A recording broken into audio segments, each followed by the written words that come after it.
let's move into some backward bends. And the most important thing with a backward bend is really making sure that the initial intensity is not such that you're going to either injure yourself or be distracted by the discomfort. So using the bolsters is very important to get a depth that is appropriate for you.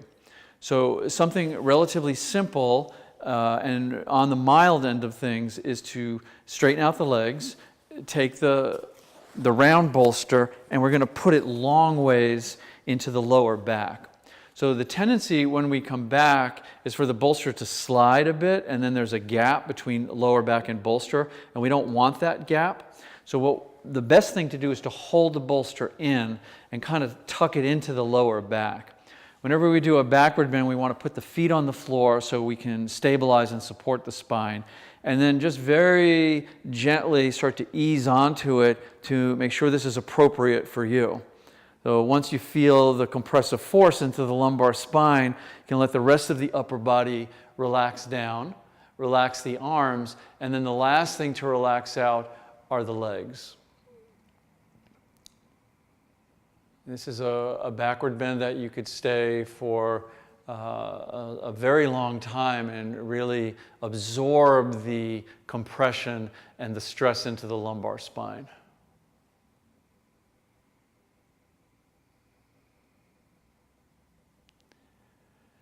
Good. And then to go a little bit deeper, if we wanted to then transform this simpler backward bend into the full saddle, which will accentuate the lumbar in a much deeper way, what we would then do is we would bend both of the knees back. So here's another intuitive use of the bolstering. If your knees and your quadriceps are very tight and you're uncertain whether you can go into the full saddle in a backward bend, then what you simply do is you simply bring the bolster underneath the hips.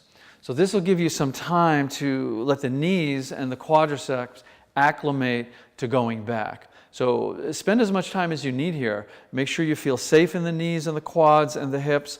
And if and when you do, then you release the bolster out. See how this feels now once you've given yourself some time and some gentleness here. And then the same thing. Keep the bolster tucked in, kind of snuggle onto it so it doesn't slide, and see if you can relax your body completely over. Go into the full saddle in a backward bend, ultimately leading to do it without the bolster, but the bolster makes it safe and much more accessible than it otherwise would be. Good. And then we have a third option. So what we've done is we've now done a relatively mild depth, and we've done a relatively intense depth with the knees bent back in the full saddle. So now we're going to combine these two bolsters, and they combine very, very well. One of the things we want to know about this bolster is that the filling is very malleable. So we could bring the filling in. I could bring the filling in so I'm going to get more pressure in my lumbar, or I can work the filling out to make a little hollow here, and it's a little less pressure. So it's almost like you can custom design this for your lumbar spine. It's just a lovely, effective tool to have for, especially for yin yoga.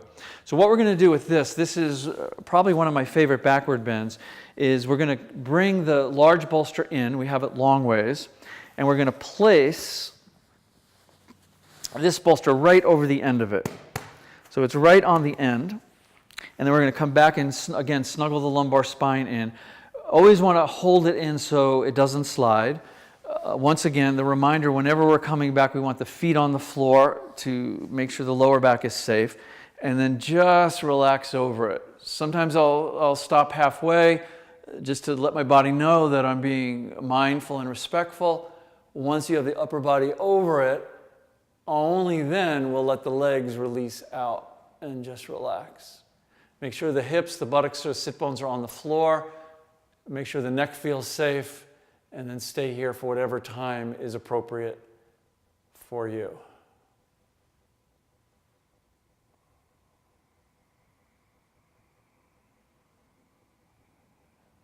And then depending on the intensity of the backward bend, always a very intelligent thing to just roll off.